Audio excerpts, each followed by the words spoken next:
प्रिय विद्यार्थी, आप सब कैसे हो? भगवान से प्रार्थना करता हूँ कि आप स्वस्थ और खुश रहें, आपका भविष्य उज्ज्वल हो, समय का सदुपयोग करें। बच्चों, कल पाठ 10 बाल लीला हमने पढ़ाया था, तो भावार्थ बताया जा चुका है। आज अभ्यास और स्वाध्याय में जो भी प्रश्न है आप केयरफुल हो को सुनिएगा और समझिएगा। तो अभ्यास का पहला प्रश्न है, नीचे दिए गए शब्दों के शुद्ध उच्चारण कीजिए। आपको शुद्ध उच्चारण करना है और फेयर नोट में लिखना भी है। अबहीं,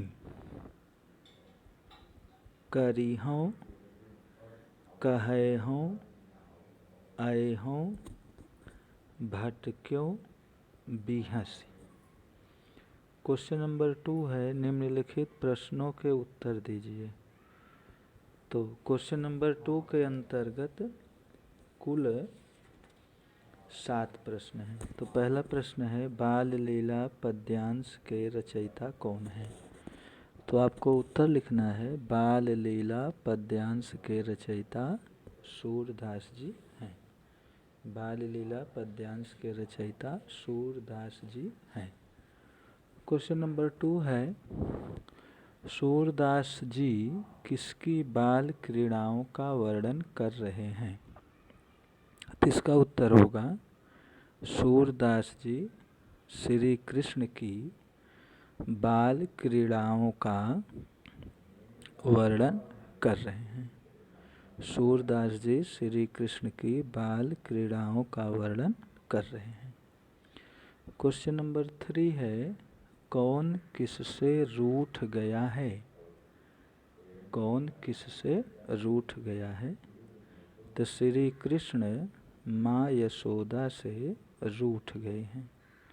श्री कृष्ण माँ यशोदा से रूठ गए हैं। क्वेश्चन नंबर 4, कृष्ण क्या लेने की जिद करते हैं? इसका उत्तर होगा, कृष्ण चंद्र खिलौना लेने की जिद करते हैं। क्वेश्चन नंबर 4 का उत्तर होगा, कृष्ण चंद्र खिलौना लेने की जिद करते हैं। क्वेश्चन नंबर 5, माँ को बाल कृष्ण क्या धमकी देते हैं? ये थोड़ा बड़ा आंसर होगा इसका। माँ को बाल कृष्ण क्या धमकी देते हैं? माँ को बाल कृष्ण धमकी देते हैं कि मैं धरती पर लेट जाऊंगा, गाय का दूध नहीं पीऊँगा, आपकी गोदी में नहीं आऊँगा, चोटी नहीं करवाऊँगा और तुम्हारा पुत्र नहीं कहलाऊँगा। क्वेश्चन नंबर 6, कृष्ण के माता पिता का नाम बताइए। तो कृष्ण की माता का नाम यशोदा, कृष्ण के माता का नाम यशोदा और पिता का नाम नंद बाबा था। कृष्ण के माता पिता का नाम, तो कृष्ण की माता का नाम यशोदा और पिता का नाम नंद बाबा था। कृष्ण के बड़े भाई का क्या नाम था? तो कृष्ण के बड़े भाई का नाम बलराम था। तो बच्चों, ये तो अभ्यास का प्रश्न उत्तर बताया। अब आपको केयरफुल हो करके स्वाध्याय का प्रश्न उत्तर समझना है, सुनना है। मैं तो चंद्र खिलौना लय हूँ काव्य पंक्ति के रचयिता कौन है? स्वाध्याय में कुल 5 प्रश्न हैं, तो पहले प्रश्न के अंतर्गत 4 प्रश्न हैं। मैं तो चंद्र खिलौना लय हूँ काव्य पंक्ति के रचयिता कौन है? तो मैं तो चंद्र खिलौना लय हूँ काव्य पंक्ति के रचयिता सूरदास जी हैं। कृष्ण किस संदर्भ में माँ को दोष लगाते हैं? कृष्ण किस संदर्भ में माँ को दोष लगाते हैं? तो कृष्ण जो है माखन की चोरी की शिकायत गोपियाँ जो है यशोदा से करती हैं। माखन की चोरी की शिकायत गोपियाँ यशोदा से करती हैं तो कृष्ण माँ को दोष लगाते हैं। मक्खन न खाने की सफाई देते हुए वे कहाँ जाने की बात कहते हैं? मक्खन न खाने की सफाई देते हुए श्री कृष्ण मधुवन में जाने की बात कहते हैं। मधुवन यानी जंगल में जाने की बात कहते हैं। कृष्ण बाहें छोटी होने की बात क्यों कर रहे हैं? क्योंकि इसका उत्तर होगा क्योंकि मक्खन ऊंचे छींके पर है। मेरी बाहें छोटी हैं तो मैं कैसे छींके तक पहुंचूंगा। स्वाध्याय का क्वेश्चन नंबर 2 है, निम्नलिखित प्रश्नों के उत्तर 2-3 वाक्यों में दीजिए। कृष्ण माँ से जिद करते हुए केवल नंद बाबा का पुत्र क्यों कहलाना चाहते हैं? तो कृष्ण माँ से चंद्र खिलौना खरीदने की जिद करते हैं। कृष्ण माँ से चंद्र खिलौना खरीदने की जिद करते हैं। माँ के ना खरीदने पर धमकी देते हैं।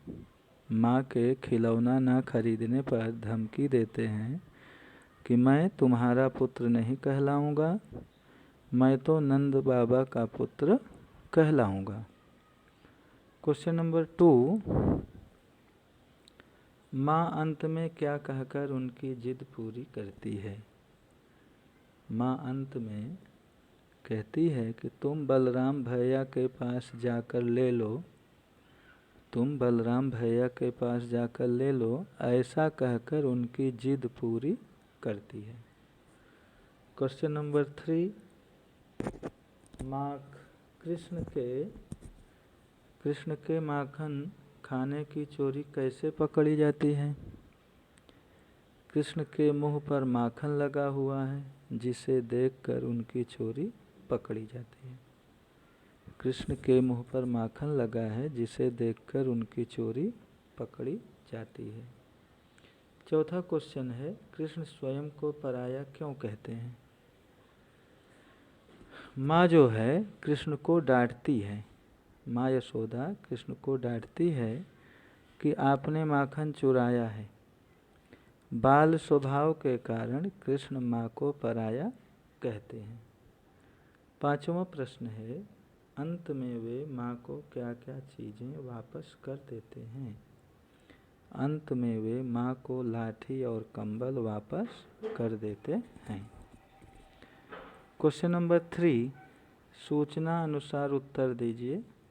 इसके अंतर्गत 2 प्रश्न है। समानार्थी शब्द है, तो समानार्थी शब्द में चंद्र का चंद्रमा, धरण का धरती, सुरभि गाय, सुत पुत्र, पय दूध, लकुटी लाठी और उर का समानार्थी शब्द हृदय। दूसरा है, नीचे दिए गए, दूसरा क्वेश्चन है, नीचे दिए गए तद्भव शब्दों के तत्सम रूप लिखिए। तद्भव और तत्सम, तो तत्सम जो है संस्कृत के शब्द हैं, जो संस्कृत के शब्द सेम हिंदी में आते हैं वे तत्सम हैं, और संस्कृत के वे शब्द जो घिसे पिटे बदल जाएं वे तद्भव हैं।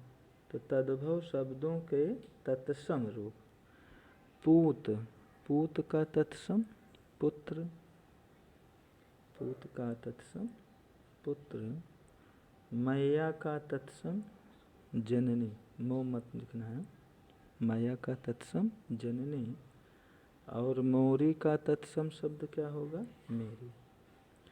क्वेश्चन नंबर 4, काव्य पंक्तियाँ पूर्ण कीजिए। तो आप पद पढ़े हैं तो काव्य पंक्तियाँ आपको पूर्ण करना है।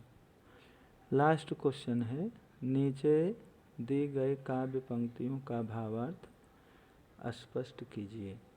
मैया मैं तो चंद्र खिलौना लय हूँ, जय हो लोट धरन पे अबही तेरी गोद न आए हूँ। प्रस्तुत पद में सूरदास जी कहते हैं कि भगवान कृष्ण माँ यशोदा से चंद्र खिलौना लेने की जिद करते हैं।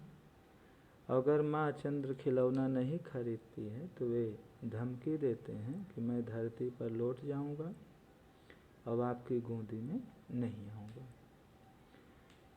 दूसरी काव्य पंक्ति है, जी तेरे कछु भेद उपजी हैं, जान परायो जायो। प्रस्तुत पद में सूरदास जी कहते हैं कि जब माँ यशोदा भगवान कृष्ण को डांटती हैं, डांटने का कारण क्या है कि गोपियाँ जो है यशोदा से शिकायत करती हैं कि आपके कान्हा ने हमारे मक्खन को चुराया है। तो माँ यशोदा कृष्ण को डांटती हैं, फटकारती हैं। तो भगवान कृष्ण माँ से कहते हैं कि आपके मन में मेरे प्रति कुछ भेद उत्पन्न हो गया है, कुछ फर्क आ गया है, अब आप हमें पराया समझने लगी हैं।